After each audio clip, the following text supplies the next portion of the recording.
Okay, it's 9:30, so welcome everyone. I declare the council Audit and Risk meeting AR 22/2 open and welcome everyone here.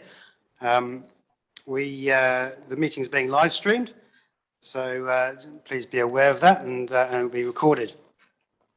I can see on Zoom we have Councillor Thwaites, Councillor Gray, Councillor Henry, and we have Mr. Henderson as an observer.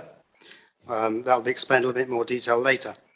So I have apologies from Councillor Marsh and Councillor Granger. Thank you. Councillor Murray Bench, seconder. Councillor Mayor Webber. All those in favour say aye. Against, carried. I'm not aware of any late items. Does anyone have a declaration of interest? No, thank you. There are no public excluded items, and I'm not aware of anyone for a public forum. Public forum, as it's recorded here, it's not quite complete.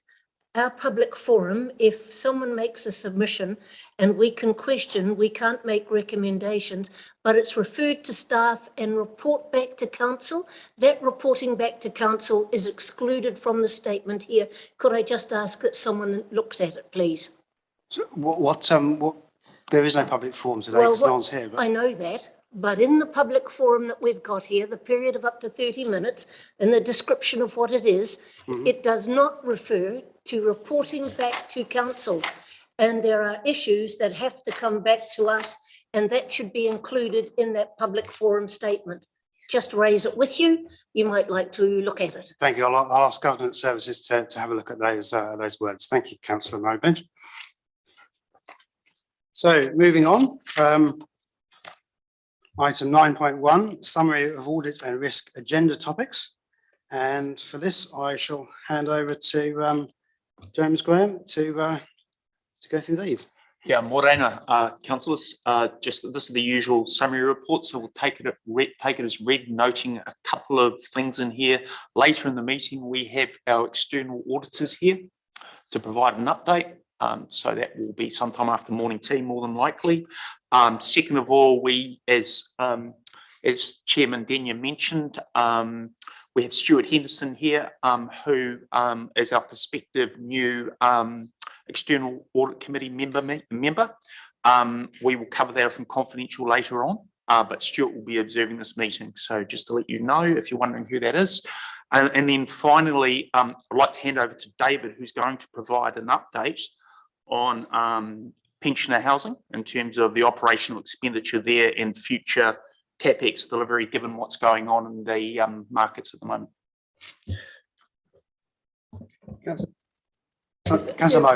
Very nice to see Mr. Henderson there, but why do we have to wait to in committee? The community would like to know who he is, what he is. The reason for that, Councillor Murray Bench, is that his appointment has to go to full council. Yeah. So at this point, he doesn't have an official. Well. No, but we do know that he is a prospect, and I just think it will be sensible. This is an HR kind of matter, and I don't think we should be discussing that in public. Thank you.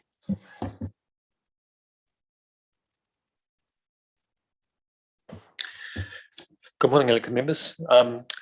Councillor Murray Bench has raised the issue of pensioner housing and especially around risk in terms of cost escalation and what we intend to, what council's options are in relation to what we plan to do with cost increases.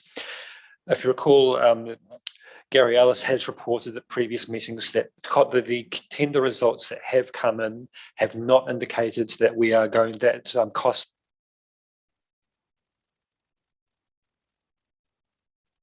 David, your microphone's just gone off. Sorry, the council will be very aware that we have a council policy around what we charge for pensioner housing, which places a cap on pensioner rent based on the money they receive from the government. We also have a revenue and financing policy that dictates that pensioner housing activity must be self-funding. So anything we do in pensioner housing, costs must be met by what we charge in pensioner rent. As Gary Ellis has reported in previous meetings, we are not currently experiencing cost overruns. However, should that occur in the future, council has 3 options available to it. So if we enter an environment where our revenue is not meeting our costs, we can either change our policy around what we charge in rent, we can downgrade what we plan to spend to fit within the envelope we are living within, or we can change our revenue and financing policy to introduce rate funding towards paying for those costs. But as I said earlier, we're not currently in a position where we need to make that decision. We will be monitoring the tender results and the forecasts as we have better information. And should a decision be required of council, we will be bringing a full paper up for council to make a decision.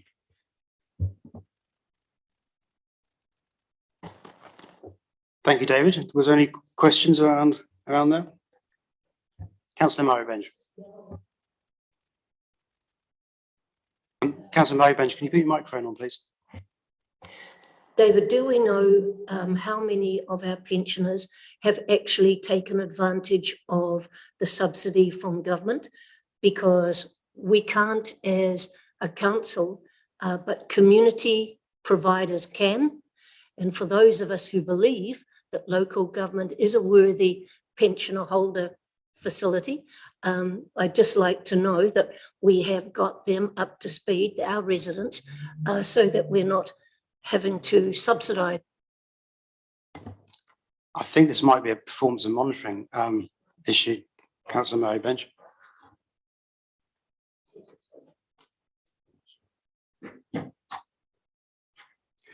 Mayor Webber, I think you would say something.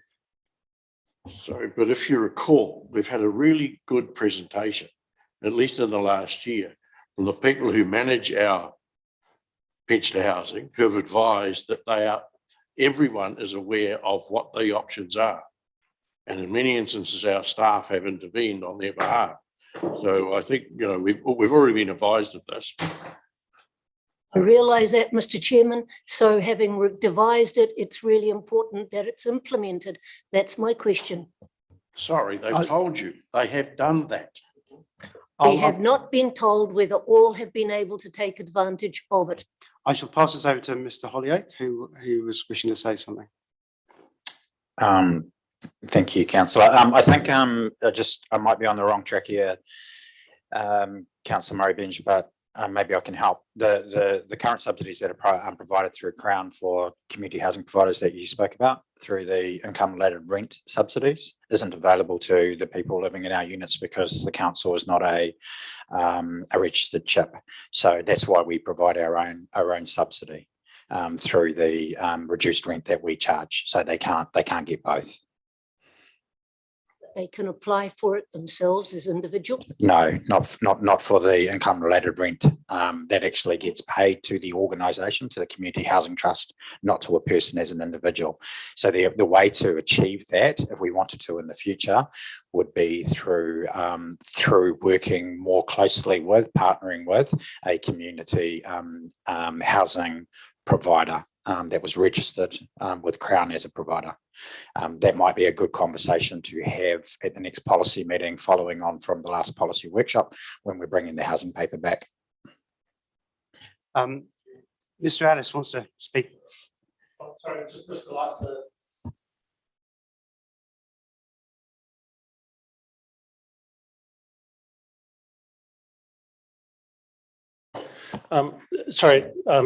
Our tenants do get the accommodation supplement, so they can apply for that direct and we help them get that. It doesn't cover all the rental increases, it covers a percentage of it. But they definitely don't get the IRS, which is probably the best subsidy they could get. Thank you. Councillor Henry, you had a question. I am satisfied with the staff that we have that are keeping the current residents in these homes up to speed. But I think the question is more important here for the risk. And we have seen huge increases in building costs.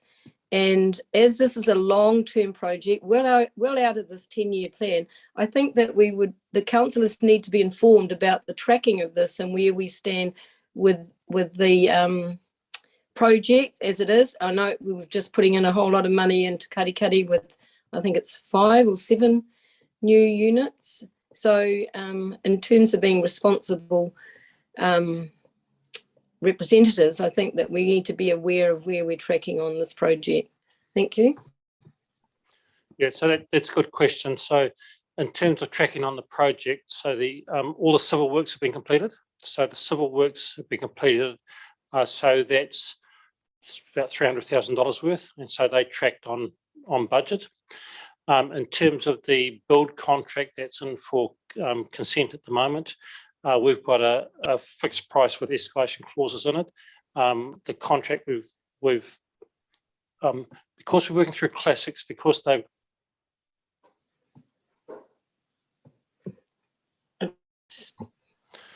got more security of supply than some of the other builders, then we believe there's less risk in this particular contract. I think in terms of the tenure equation, then once this piece is finished and before we go ahead with the redevelopment of the next site in Katikati, that's when we do the review. We do the review on the what the proposal is, what the costs are, what the returns are and the risks, and also whether it's a question that is the CEO raised, is it time to revisit the management model or an ownership / management model, which might mean that you de-risk it through a partnership with a community housing provider. Thank you, Gary. Thank you. Councillor Daly. David, could I just ask a question of clarification? So what you've said is basically costs must be met by revenue unless we've modified our rate, revenue and funding policy to allow for additional ratepayer funding. Are you aware of any government initiatives to either modify the IRRS policy or changes to the ratepayer funded aspect of that? The way every council pays for its activities is entirely the discretion of the council in question. We have the ability to change our revenue and financing policy to introduce a rates funding element if we choose to. At the moment, we don't. If we decided that there was something we'd like to explore, we would need to consult on that through changing the revenue and financing policy. It is at the discretion of council. Thank you. Okay, I'm calling for a mover to move the report. Councillor Murray Benge, Councillor Sol, all those in favour, please say aye. Against, carried. Thank you. Item 9.2 on page 9, Treasury update. That's David. So a lot of the content in this report, some of the main items were covered through the coming through the annual plan committee meeting on the 9th of June. As council be aware, we repaid $10 million of our external borrowing through the month of May, bringing our total borrowings down to external borrowings down to $80 million, which is less than we had budgeted in this year's annual plan. The theme of council's debt at the moment is that we are spending less, but the debt we have is becoming more expensive, which is why we have made the choice, we're making the choice through the annual plan to change our strategic assumptions to meet those rising costs. I appreciate that markets are changing a lot more rapidly than we can prepare reports, but what we are proposing is to have Bancorp attend the next Audit and Risk Committee and give a brief update on how the OCR is tracking and how they view the risk to council and the risk to council's operating budgets in terms of rising costs and rising interest rates. But I'm happy to take questions on the report. Mayor Webber. Thank you. The under expenditure in capital is something that we're getting used to now after the last 3 or 4 years. When we strike our rate, that's based on we will do that capital. And when we get through the yearly process and at the year end we haven't spent it, but we've collected the rates, we end up with a surplus. We then work out what we're going to do with that surplus. So I would suggest that going forward, we've got to really think about how we manage this going forward, because the longer we put off the capital, the escalations going forward, and let's make sure we don't get caught in the middle somewhere. Thank you. Councillor Murray Bench. With the liquidity problem expected, does that mean we will not get through our capital works program? Does that require us to change our long-term plan? I don't think we have a liquidity problem, Councillor Murray Bench, but maybe David can explain. I don't think we have a liquidity problem, but No. David can explain that perhaps. At the beginning of each annual plan process, we talk to the business around what they had budgeted for that year and what they think they can reasonably expect. So we do have an annual opportunity through the annual plan and the intervening years between the long-term plan to change what we believe we have the ability to deliver.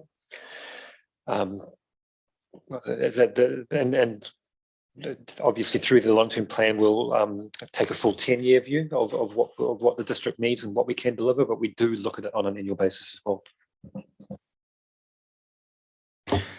Deputy Mayor Scrimgeour. Yes, I guess slightly different, but from a banking point of view, do we have assurance that our bankers are prepared to support us? I think we should do, given the level of debt and so on, but we're all aware of certainly the tightenings in the housing market, and banks. I'm sure we're all familiar with stories of the scrutiny they're putting people under before issuing loans, and I certainly became aware yesterday of a farm sale that fell over when it was supposed to take place yesterday, and so that's indicative of the changes in the market. And just, do we have some assurance of council's position? Council has a very good relationship with our banker. Our transactional banker is ANZ. We have a committed facility where we are guaranteed a credit line of up to $30 million. We can draw same day if we need to, if in the event of a something drastic happened where we needed immediate cash, and that arrangement is in place until 2026, which will get reviewed after that. The LGFA is very supportive as well as our primary lender, and we can access liquidity very, very quickly if we need to. So council is very well supported. Councillor Solomon. Thank you, Mr. Chair. Just looking a little bit further down the line there, and I think in some ways the Mayor could have even referred to it a little in a sense. With the capital expenditure program and not being met as we go along, perhaps beyond our control, and we raise rates in good faith of meeting all these things, is there a point where we start to then contravene the Rating Act as well, or is that something that has to be addressed at a later date if that's the case?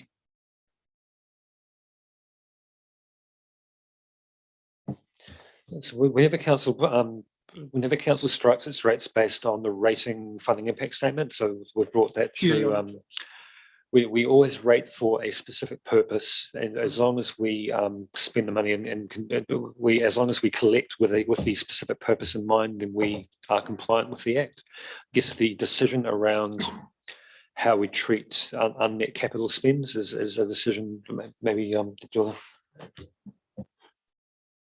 perhaps if I make comment too, and I think we've got to recognise, and I know COVID gets blamed for a lot, but the last 2 years we've struggled with the CapEx program. But if you look back the previous three years, we did 100% for each of those 3 years as per the audit findings. So the trend line is not necessarily not meeting it. Prior to that, we had difficulties. We had a real focus on meeting the capital program. So going forward, if we take out some of those effects of those externalities, so COVID and the supply chain issues, then we're in a position. What we've done this year, even though we won't meet our CapEx program this year, we've got quite a lot of contracts already committed for next year. And so we're conscious of trying to give our contractors a pipeline of work do variations to contract where we've got good rates. And an example for that would be the J-Swap contract in Mokoroa, where we're just adding another piece onto it because they've delivered the work and they've got good rates and they've got the crew. It's just not effective to go back to the market. So in terms of the overall capital program, we've delivered in the past. We've struggled for the 2 years with COVID, and I think everyone has. And now we're trying to get back into the phase of delivering. Thank you for that. If there are no further questions, I'll call for a mover and seconder on the recommendation for that Treasury update report. Oh, sorry, I missed Councillor Henry. You had a last minute question. I'm happy to move that. Okay, thank you for moving, Councillor Henry. Second, Councillor Dean. All those in favour, please say aye. Aye. Against, carried. We now move on to page 12 and the quarterly review of risk profile, which I'll hand over to James Graham to introduce. Yes, thank you, Chairman. There's a couple of things I just wanted to highlight in this report today after taking the report as read. So the first thing is I wanted to provide an update to councillors on how we got from the last KPMG workshop. If you remember at the last audit and risk with David Sutton from KPMG, how we got to some of these risk categories and scores, etc. And then the second, so I'd like to move through that in the next steps. And then the second thing I'd like to do is just open up for any questions around this particular risk categories themselves and some of the scoring with all of the relevant owners here in this room from a staff perspective. So I think a good place to start would be on page 18, which is the roadmap.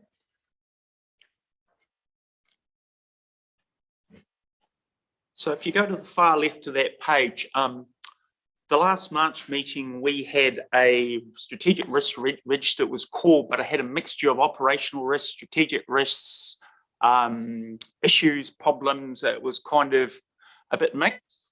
So we had this session with councillors with David Sutton, and there was two purposes of that meeting. One was to refresh everyone on risk management, what common terms were, speaking the same language. And the second one was to really work with councillors to understand what are their strategic risks and the big things that are impacting not only their relationships in the community, but the questions they get and the delivery of the LTP and the community outcomes. So on the back of that, we left that meeting after a couple of hours. I've had some really good feedback on that. So thanks to all those that did feedback. We left with about 10 key categories. Some of those, there were some synergies, some tie-ups and the likes. So I'll give you a good example is the one of specific interest was cybersecurity. We managed to merge that into the operational risk because it is a risk to our operations and the likes, just to keep it real focused and on the big things that the councillors identified. So if you look at this roadmap, you'll see the now, you'll see there's a little now there. So that's where we are at the moment. So part of that now step is bringing those categories back before the councillors, showing the scoring that we were tasked to go away and do. And just a quick reminder in terms of common methodology and references is appetite is the risk that we think that council has to that particular risk in terms of high, low managing it. And then the inherent risk is how we see it, how we currently score it as staff, bearing in mind all the controls on the current risk management and the likes we do. Sorry, that's residual risk. I was talking about inherent risk. So moving forward from that, the next steps for us is obviously reviewing those risk categories with you today for your approval, and then just going back through those scores. And then over time, we will work to bring forward risks, mitigation strategies, and update these reports to make them more targeted around reporting at this risk category level, and how it impacts on not only the operational achievement of the of those strategic objectives, but also how we manage things within council. So I'll stop the update right there. Thank you for your time, and just open it up for any questions you may have around the risk categories, and particularly to add to them, or any observations. I'll kick off there first, James. And I note that in the relationships with key stakeholders, the risk owner is TBA. Yeah. And I just wondered your views on that. And my initial thoughts were a lot of that is actually elected members of the risk owners there. But I don't know what the staff view is on that. So that risk owner, it's a really good question. And that risk owner category is about how it's managed operationally within the organisation. So it really needs to be a staff member that manages that risk to ensure that you can provide your governance oversight and governance responsibilities, knowing that it's being managed. So you really need someone within the organisation. It's just the background on that one. There's a little bit of a crossover there, obviously with Gillian Payne leaving, who maintains a lot of those relationships with external government. We're working through that. We've got our first community executive, our first executive forum next week to finalise that. So we'll have an answer for that but it spans across quite a few relevant areas.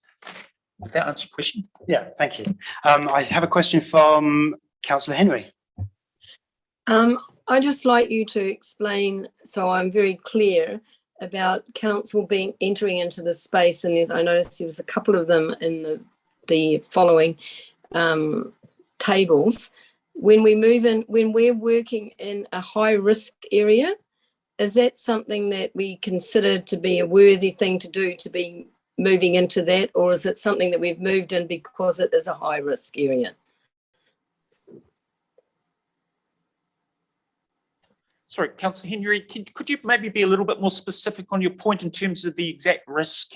Well, I saw one around working with the iwi. There was one in the following documents there where the line was in the high risk area. That's about risk appetite and residual risk. Yes, sorry, but to be more correct, about the council's appetite for risk. So where that line lands, is that something that we've moved in because there is a risk and we're moving in, and because we need to move in, and we're moving into an area of risk, or is that something that just tell me around the thinking about that? I need some clarity on that. Thank you, Councillor Henry. It's the old chicken and egg scenario. Did we go into, which came first? Did we generate the risk because we did an activity, or did the risk exist prior to the activity? That's right. I think the answer is both. I think the key thing we need to be aware of is that appetite sufficient? That the appetite ratings are they set at the right level in terms of the way council operates? And then the second thing around that is, in terms of the residual risk, is in terms of what we're doing to manage that risk, is it appropriate given the appetite? And it's back to your point about chicken and egg, which came first. Yeah. Does that answer your question? Yeah. That does. Thank you. However. Yeah, thanks, James. And going back to page 18, where the now is, my understanding of the process, we identify the risks and we're comfortable with that. Then the next stage is the next two bits up there, continue embedding the risk management procedures, and the bit below, the risk mitigation. So, we've got to, are we comfortable with where the risks sit? And then the next thing is the mitigation and the management. So we're getting a little bit, I just want to make sure we're not getting ahead of ourselves here. The critical thing is identifying the risks.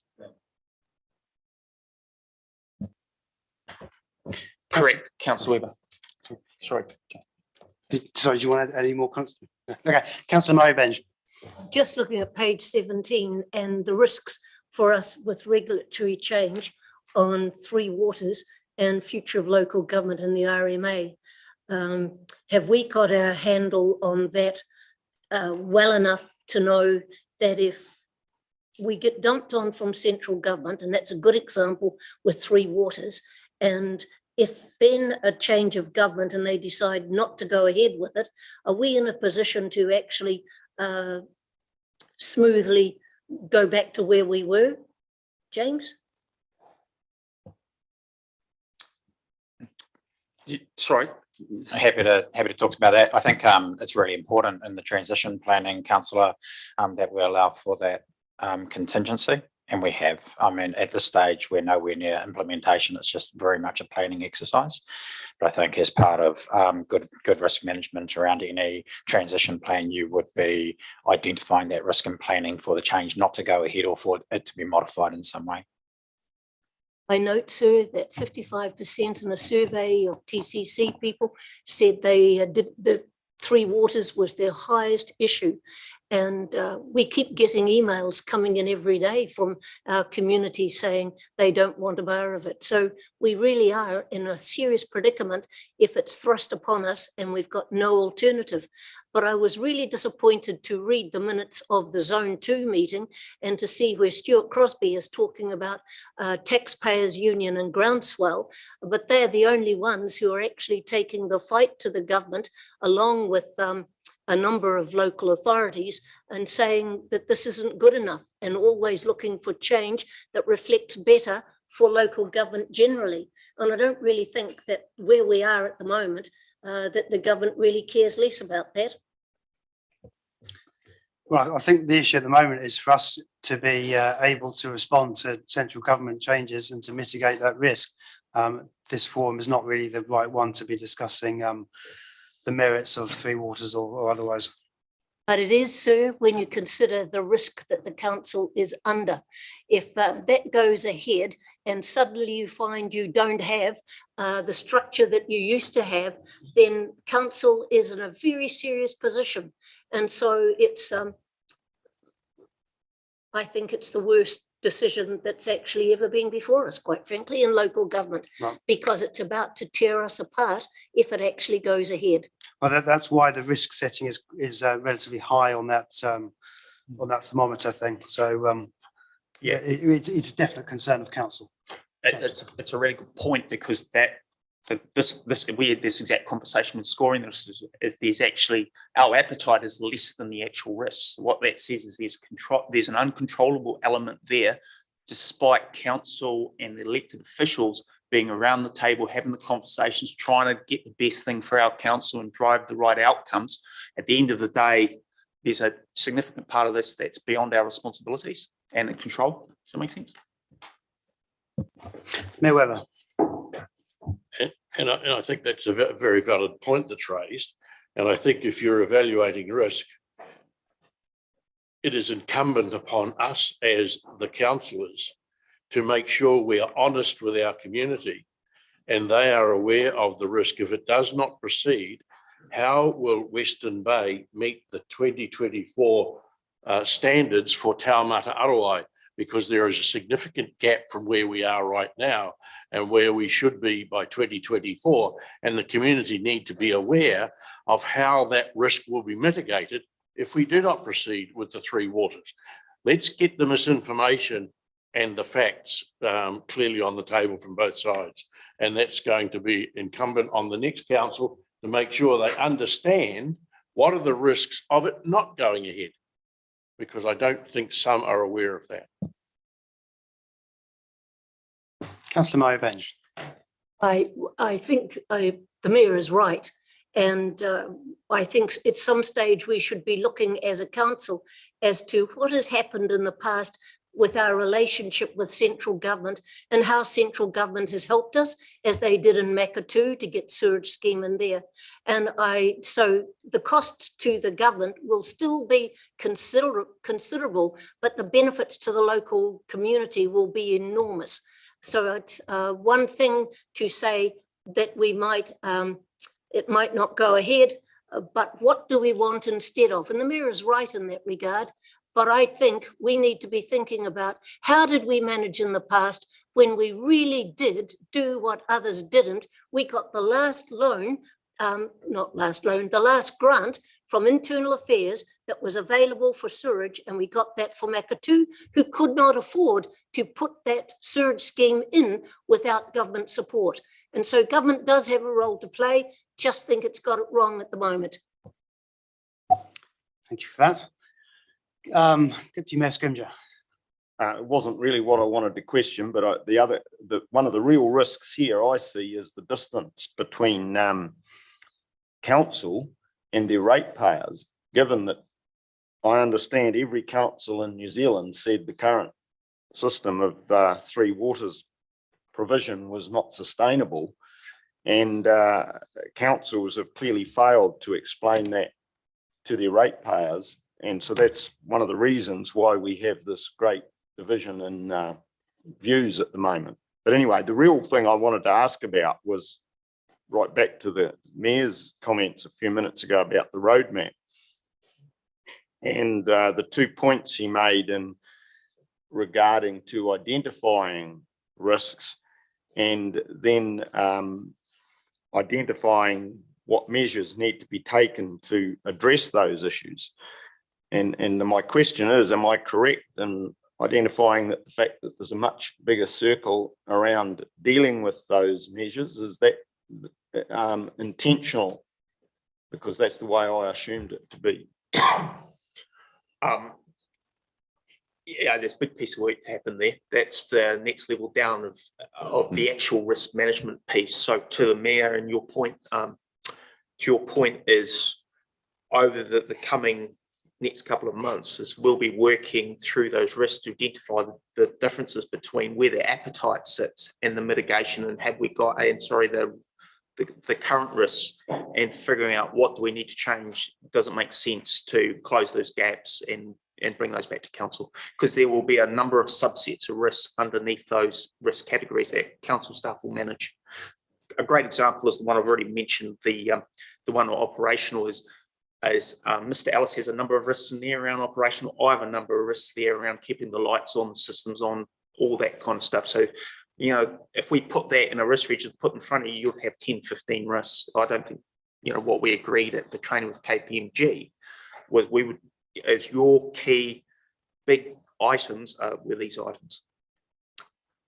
So where I hope this goes is over time, every time we present this report, we will put the next step on the roadmap of what's been done and bring back here for verification. Does that sound reasonable? Yes, it does. Okay. Yeah, I had a question, and just picking up on a couple of the items on the risk appetite and profile, and in particular, you've got the partnership with iwi and Mana Whenua and the growth and financial sustainability, where the risk appetite peg is higher than the residual risk. Perhaps you could take us through and explain why that is and the thinking there. That might be a good one for our CEO to have it. Hospital pass. I think it's about, and I think it's a really good point actually, because it's okay for tolerance to be higher than existing risk and where it sits, and that's about quite often the difference between those 2 points is about the opportunity that we're not exploiting. And when you do go out and start to exploit opportunity, for instance, invest in areas where you haven't previously invested, work with a particular community that we haven't worked with and don't necessarily understand, it will come with new risk. So the question is, you know, are you prepared to do that? So I quite often think of that gap, as I said, as opportunity rather than anything negative. Mayor Webber. Thanks, and it's right. I think we've got to be mindful of growth. Yeah. Because going back to the previous conversation of central government changing rules, we have on our time frame a development out to the east. Standing on your own, how are you going to fund all the infrastructure? As opposed to the three waters, that becomes a central government issue. So I think when you're looking at growth and central government intervention and that sort of thing, we've got to look at them together, because one takes you down one path and one takes you down another path, and the capital implications of the gap is quite significant. I think it's a really great conversation, and it sort of also comes back to the previous conversation about our lending, our headroom, our cash reserves. You know, actually, is it good to have that much headroom? Is it good to have that much cash reserve? Or are we actually missing opportunity? And perhaps this is identifying some of those areas where we could be looking at investing. Thank you. Councillor Daly. Yeah, my question is also relating to what James just raised. But just on John's last point, Miriam, when near the end of her term, she made us aware of exactly the same point about, are we maximising our opportunities with our financial capability? But my question is related to the comment in brackets, supporting Māori and iwi businesses through social procurement. I've heard this term before, and I was wondering if if we could get a definition of social procurement, because I've only heard it since you've been here, John. It's probably quite a wide definition. So I'll give a couple of examples, I think, where we could do better if we think that growing the wealth of mana whenua, tangata whenua was important.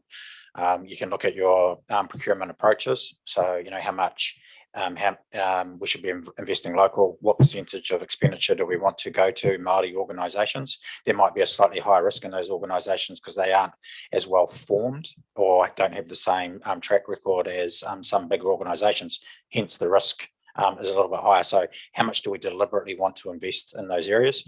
Social procurement is also quite often you'll see in more commercial contracts where you will, for instance, if you're contracting with the big organisation that Gary does with Downers and those sorts of organisations, but actually putting some other requirements around them for social outcome. For instance, you might be expecting them to pay living wage. You may expect them to have a diversity and inclusion strategy that is aligned to your own in terms of subcontracting to local or to tangata whenua iwi organisations. So it's about driving other social outcomes through your procurement approach and policy. Does that help? Yeah, this sort of ties into another point I was sort of wanting to raise earlier as well in regards to capital project delivery and what we're hearing on the news at the moment about all these construction companies falling over, and is there a follow through risk for us from some of these companies collapsing, and the possibility of expanding our contractor base to other companies within our region, perhaps that haven't been called upon, but may well be quite capable of delivering some of the projects, especially at a local level. I know we've got some very competent contractors in Te Puke, for example, who could who haven't really been called upon to deliver council contracts. So probably a couple of responses to that is one, in terms of our main contractors, I don't believe we're at risk. So we're talking of the likes of Fulton Hogan, Downer, Swaps, etc. So I don't believe those ones are at risk, and that part of the market's still operating well. In terms of building contracts, and we don't do a lot of like vertical build contracts. At the moment, those that we contract, we either got the smaller local suppliers, and there's a lot lower risk with them because they tend to just keep on going, or we're dealing with someone like Classics who've got the support behind them. There's always a risk with someone like Classics, but that'd be probably no different than in the other bigger building firms. But I don't believe it's a significant risk, and our payment terms means that we're only paying for work that's been done. The risk is around if they went into liquidation, then you'd have to, you'd lose access to the site for a while, and you'd have to re-establish another contractor depending on the liquidation process. But again, they're not business critical risks. In terms of bringing in more suppliers, currently we're actually doing that through the Westlink contract, partly because of some performance issues with the bigger players, but also to expand that response base and trying to size the contractor for the work type. So quite agree that in a number of cases it's better to use a smaller specialised contractor who might have the small gear to do the type of work. A recent example would be the Minden walkway development was done. Small contractor, 2 people and some gear, but that provides the service that we need, and it means we're a lot closer to the work than often we are when you've got a larger contractor and several layers of management. But equally, when we have, for example, our district-wide mowing contract, it's far more efficient to have a single contractor that does all the mowing across the district. There might be some times they don't necessarily perform to the extent, but a smaller contractor would equally struggle during the spring growth spurts. a bigger contract has the ability to bring in more gear, and we can prioritise across the district that way. Councillor Murray Bench. I was just thinking back to when the Eastern Arterial contract was completed. The contractor wanted to stay, missed out, I can't remember which one it was, but he missed out on the next project. And so they wanted to stay in the Bay of Plenty where the work was to be done. And they missed out on the appropriate one that they wanted, but stayed because they thought there was more work coming. And I'm just wondering, Gary, if you could tell me, I think with swaps coming in, they have sort of picked up the base, but there's no doubt that because of that, we got the sweetest deal for our maintenance program that we could have got because they wanted to stay in town. And I think that's true. And I'm quite sure that if there's any surplus money going, we would love to see more sealing of our rural roads and making sure that our roading network was fit for purpose, which you know it's not. I'm not sure there's a question there, Councillor Murray Bench, but So the first question about the TEL. So Fulton Hogan would like to have stayed in the Bay and got the B2B contract. They didn't get that. I sometimes wonder if Waikotae regret that. But that's the procurement process through, particularly for those big contracts that and the government procurement process, you have to go through a certain process. The thing we are doing at the moment with our contracts, when we tender them, we build in the ability to vary them, to add additional work. So if you've got a good supplier, and we'll use swaps as the example on Omokara Road, we added Western Avenue to that contract. They could just seamlessly go onto it. You save a whole lot of procurement processes, and you've already got market rates from a supplier that is delivering. If they weren't delivering, we wouldn't have extended the contract. So I think that covers that, and I think it's been about smart with our procurement and working with your good suppliers and giving them that continuity of work. I think we're moving to performance and monitoring territory here. So I think we'll draw that discussion to a close, and I'll call for a mover on the recommendation. Mayor Webber, Deputy Mayor Scrimger, all those in favour, please say aye. Against? Carried. So we move on to item 9.4, update on outstanding audit items, and that's on page 19. This report is a standing report covering all open, closed recommendations that have been raised through audit. What we'll notice this quarter, as opposed to last quarter, is that we've made a concerted effort to focus on the asset-related recommendations that have come through from Audit New Zealand, and we have managed to close a large number of them. I'm happy to take questions on the balance of the report. Councillor Murray Bench. Could you please explain what a dry weather overflow performance is? The performance overflow, it's a requirement under the DIA measures that we have to measure the number of wastewater overflows. And so one of the measures of the performance of your wastewater system is the number of overflows you get. The fewer the overflows you get, the better your system is, and the less risk to the environment. The more overflows there are, the more you could go, is the system being well managed, or the faults in it that need fixing. So why is it called dry weather? Because you typically, around the country, because it's a national measure, a number of the wastewater systems still have stormwater in them. And with the stormwater going into your wastewater system, you do get those spikes. So if you look at the publicity around Auckland and how they go, beaches at times are not safe for swimming when they have the wet weather overflows. So there's more of an expectation when there's a wet weather overflow. Dry weather overflows is definitely a system performance, or your management of it. So the campaign around don't flush your wet wipes, which create, and those fat bergs that block sewers, that's a dry weather issue, not a wet weather issue.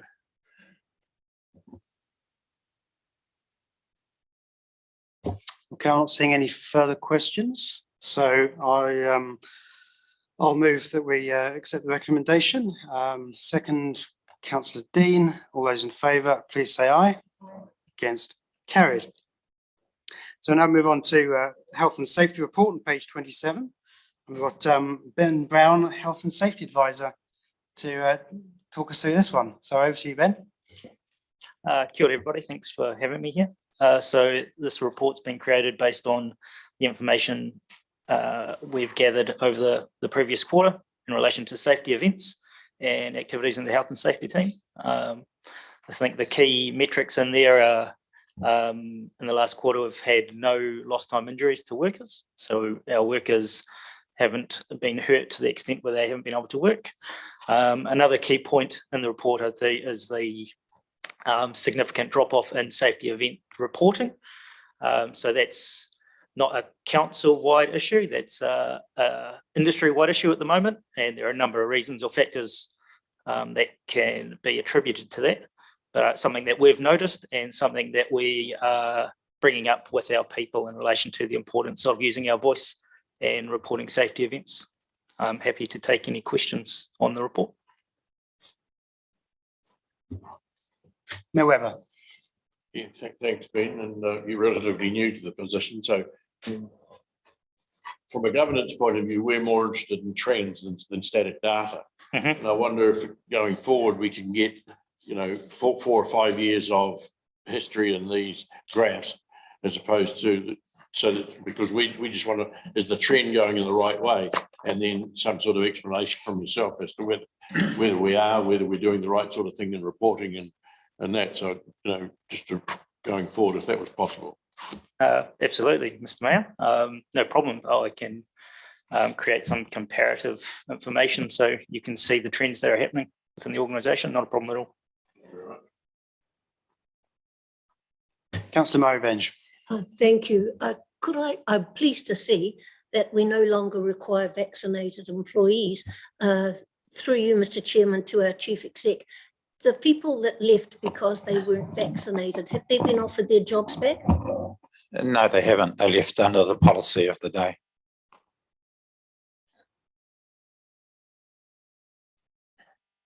Is that policy no longer exists? They would be free to apply again? Certainly.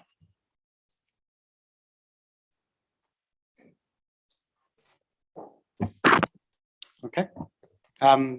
Deputy Mayor Scrimgeour. I'll just make a comment in relation to the graph here, the table, the summary of safety events. I think it's particularly pleasing to see that there were no time lost through injury. And so in spite of there being a number of other events, I think that's a really good outcome.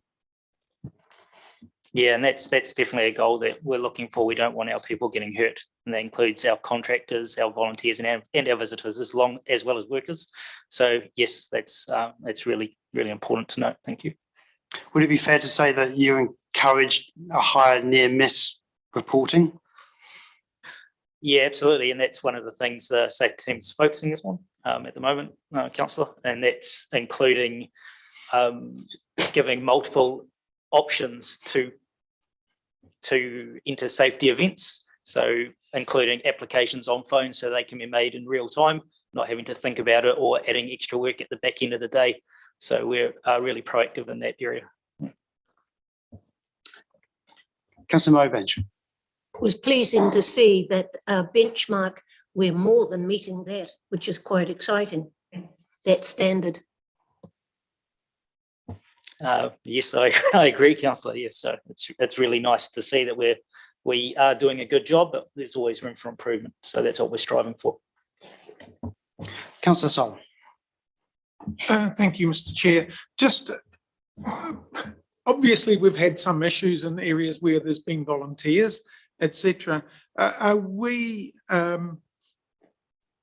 requiring or auditing from here some of our sites that have a large number of volunteers? Are we really checking on the standards that they're requiring? The answer to that is yes, Mr. Councillor. We've identified a number of our high-risk volunteer groups. Presently, Council is recruiting a position to monitor and manage those groups, so have that real hands-on experience with them. But presently with some of our other high-risk groups, we are working far more collaboratively with them at the moment, attending committee meetings and walking through safety processes with them, like kind of a hand-in-hand kind of thing, to make sure that we're getting the right safety outcomes for council, but also for the volunteers themselves. If no further questions, I shall ask call for a mover and seconder on the health and safety report. Councillor Sol, Mayor Webber. All those in favour, please say aye. Against, carried. Now, the next item is the Audit New Zealand update and audit timetable. And we have our Audit New Zealand auditors coming in at 11 o'clock for that one, Leon Peterson and Warren Goslet. So we'll adjourn for a long morning tea. We'll be back here at 11 o'clock. Thank you.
We'll kick off again and welcome everyone back after an extended tea break.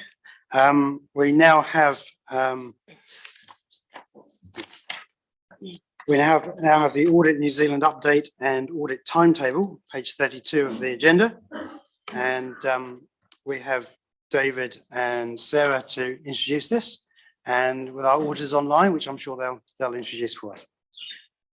Thank you. Good morning, elected members. So the intention of my report is to introduce the audit plan that has been provided by Audit New Zealand for this year's annual report. It outlines key dates that they intend on performing the audit, as well as key focus areas. I believe we have the Audit Director, Leon, on the line to talk us through that. And Warren, apologies as well. Thank you. Warren, sorry, Leon, would you like to talk to your report? Yeah, good morning.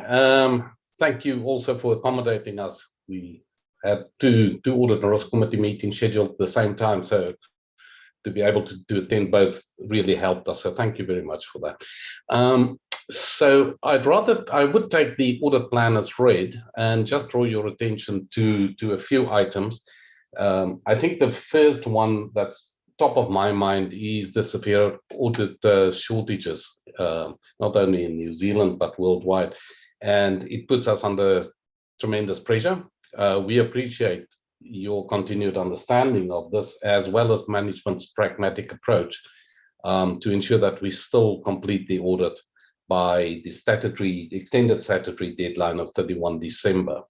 So in the audit plan, we've got some timetables, and as you can see, it's not as firmed up as in the past, and so changes may be required to those, and we'll work very closely with David and the team to ensure, as I said earlier, to still meet the statutory deadline. A few other items: valuation of property, plant, and equipment. The reason this is on your page 37 is a table showing when revaluations were last performed. Now, this is a very big item on your balance sheet, and revaluations over the years have become rather complex. So we've also seen lately quite a number of uplifts in the value of property, plant, and equipment, and we would recommend considering a full revaluation for all assets for this year. But we can work through that with management, because the fair value assessment, in our opinion, will probably show that the full revaluation will be required, and that's another risk to the audit.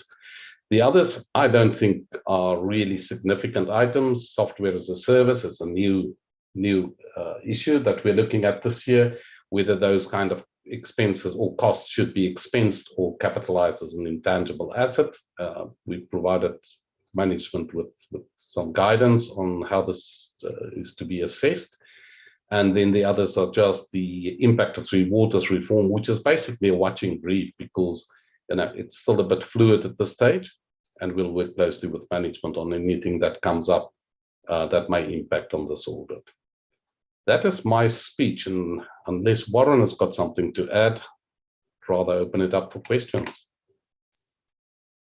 Good, thank you, Leon. Warren, did you want to add anything? Mr. Chair, I'm good. I think Leon's covered those points well. Thank you. Great. Okay, well, I'll kick off the question. So well, first one's a comment, which I think you've covered, Leon, but I just wanted to make it very clear that having the new council approve this current year's annual report is a function of audit resources rather than a staff issue for us. Is that correct? Sorry, yes, absolutely correct.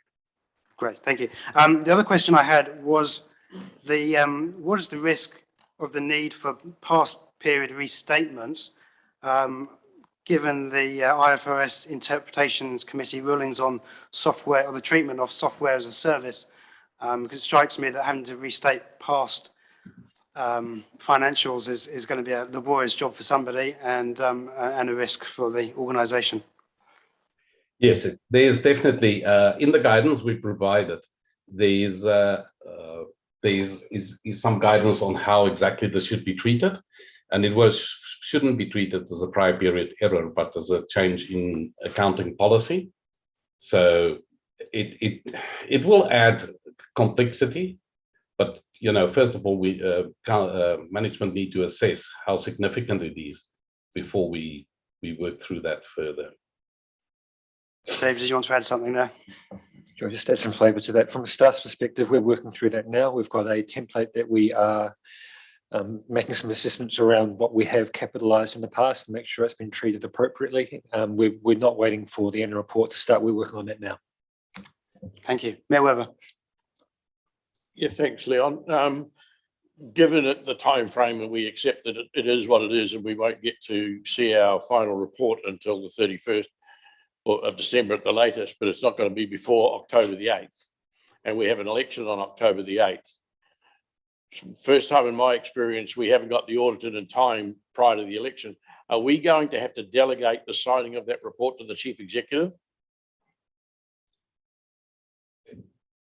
If I may respond to that, the adoption of the annual report can only be done through full council after the audit is completed, councillor. So that will, and as per the timetable, that will not happen this year. It will not happen for very many councils. I expect it will happen for Auckland Council, and I believe Christchurch, either Christchurch or Dunedin, who are listed entities. So they're on the NZX. They've got their different rules apart from the Local Government Act. The new mayor won't be a part of the report. So how do you get some authenticity? So one of the few things that we thought about is, we asked council to give us a representation letter at the end about the annual report on specific items about the annual report and how accurate it is. I would suggest management should give council a similar representation to give them comfort. The outgoing council can also, or the last Audit and Risk Committee meeting that you have, can also look at that and consider giving a similar representation. And then at the adoption meeting, again, representation from management about the accuracy of the annual report, as well as from us as your external auditors, because we would have completed our audit by that stage. And we can give you our assurance. Thank you.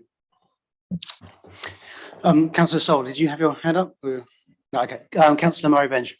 Just wanted to ask if that could be elaborated on a little more, because I couldn't quite get what you were saying. Leon. Ma'am, are you talking about the representations from management, as well as possibly from the previous council or Risk and Assurance Committee? Saying that although the new council are the ones that have to approve it, this council can give a recommendation on the expectation that it will be approved. Is that what you're saying? Absolutely, because you will need to be comfortable yourself before with the draft annual report from management, and management will be comfortable with it before they give it to us. So we'll have a draft report before the election. Is that what you're saying? Oh, now I shouldn't step into David's shoes there, ma'am. David, would you like to clarify that point? So staff will be preparing the annual report document on our normal timeframes, regardless of when audit are available. And we usually present a draft unaudited report to the Audit and Risk Committee, either through a workshop where we can discuss ideas and discuss trends. We'll certainly look to make that available this year as well. A workshop isn't a public event. Will we have enough there for the community to have confidence in what this council has done? I think there's an element of risk there around presenting draft unaudited numbers and version control. So it's certainly something we can discuss prior to the decision being made. I guess there need to be a level of confidence from staff management and possibly with the chair that the numbers were in a place for public dissemination, but especially given that they're draft and unaudited coming into an election.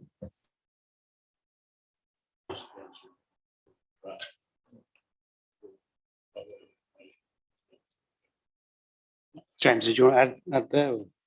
I think we need, Councillor Murray, I think we just need to work through the timelines. The audit hasn't started yet and we've got a long way to go. So we will have more information as we work through the timetable. Rest assured though, council staff and our teams are ready to go. And we're already working with Audit New Zealand on the pre-planning and some of the first templates have started rolling in. So I think it's too early to say just yet, but we will work through that process. Yeah. Are there any further questions of Leon and Warren on the Audit New Zealand update and audit timetable? No? Okay, in which case I shall call for a mover and seconder on the recommendation. Councillor Murray Benj, Councillor Daly. You certainly can. I'm pleased to see where we're going to be auditing, and I think that's really good news as far as our community and our ratepayers are concerned. So I look forward to the reports and thank you, sir. Thank you. I'll put the motion. All those in favour, please say aye. Against, carried. Now, before we sign off with Leon and Warren, I just wanted to say that I've had a discussion with Leon and following best practice for audit and risk committees, I have discussed with them that we should pencil in that we as a committee should have auditor only session at our next meeting to allow free and frank discussion in the absence of management. So I'll just flag that for everyone to be aware of. And with that, I shall thank Leon and Warren for their time this morning, and look forward to having a chat next time.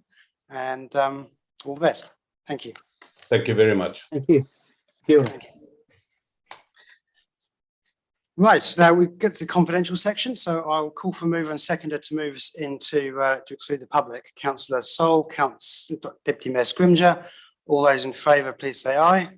Against, carried.